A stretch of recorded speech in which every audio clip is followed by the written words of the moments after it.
Friends, neighbors, those responsible for paying poverty wages would have us believe this issue is purely economic, a result of market forces. But it goes way beyond economic. Our workers are not cogs in an economic money machine. They are people, Americans, neighbors. When those who control the jobs make huge fortunes and the families of the workers they employ can't meet basic needs, then it becomes a moral issue.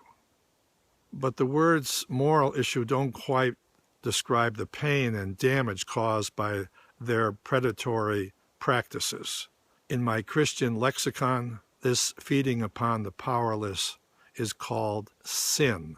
Pope Francis has spoken very clearly about the inequality that exists among masses of people and how the powerful feed upon the powerless. This inequality and powerlessness exists right here in our own Mariposa community because we allow profits in millions of dollars to be exported to Canada, Brazil, New York, Pennsylvania, and Connecticut, with a big part of these profits extracted unfairly from the wages of our neighbors. And you and I too often look away from this feeding of the powerful upon our powerless, claiming we are powerless to change things. Our passivity makes us complicit because we continue to give our commons away and support the very businesses that feed upon our neighbors. Our passivity makes us complicit because we continue to give our commons away and support the very businesses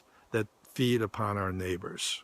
Why? Why do we give away our commons, our heritage, the hard work of our neighbors to the 1%, to the corporations and the rich, to strangers who live thousands of miles away? One answer is that we buy into the great corporate lie that says our workers are at fault. We let the 1%ers convince us and our workers that our workers don't deserve a living wage because they are not trained or educated.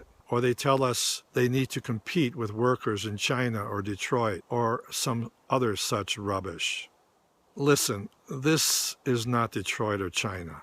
We are key players. We are owners of one of the most attractive tourist markets on the planet. And if someone works hard in this market, we should make damn sure they are paid a living wage, period. Pope Francis is not the only spiritual leader who has spoken on behalf of workers. Jesus spoke very clearly about our need to love our neighbors, feed the hungry, give drink to the thirsty. Martin Luther King Jr., Gandhi, and the Dalai Lama are a few more. But we don't have to refer to our spiritual or religious traditions to know that basic human decency requires us to pay a worker a fair wage for an honest day's work. We know in our hearts that it's just the right thing to do. More than 2/3 of Americans believe the minimum wage needs a major increase, and I'm sure that most of our neighbors share this belief. It's just the right thing to do.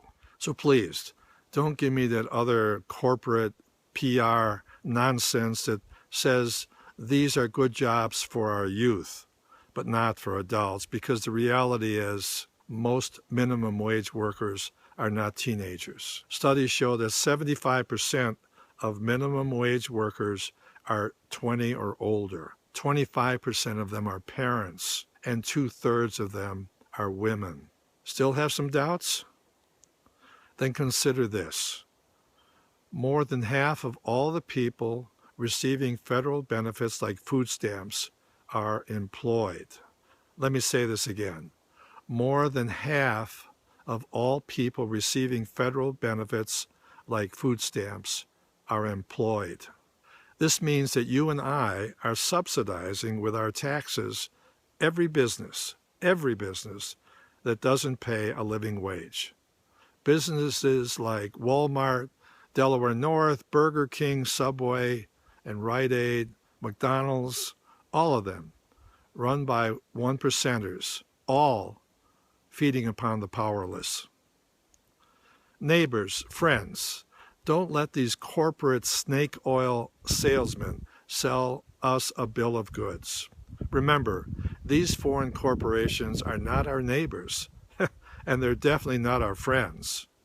Our workers, who are our neighbors, friends, and stakeholders in our commons, deserve not only living wages, but good benefits and good working conditions.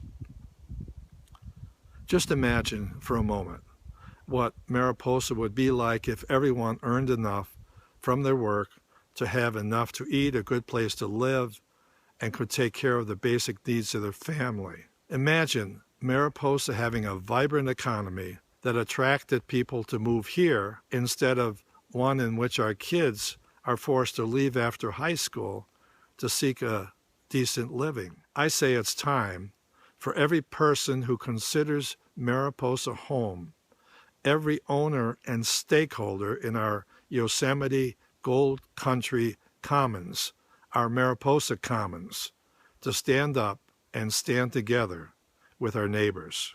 We can all be part of the solution and play a part in making our community a good place for all, or we can stand by, defend the one percenters and their trickle-down hogwash, and let them continue to carry off the wealth of our commons. They are counting on our complacency to continue their financial feasting on us and on our powerless, our workers. I say it's time to tell them the party is over. Remember, we are all in this together because we are all neighbors. We are all Mariposa.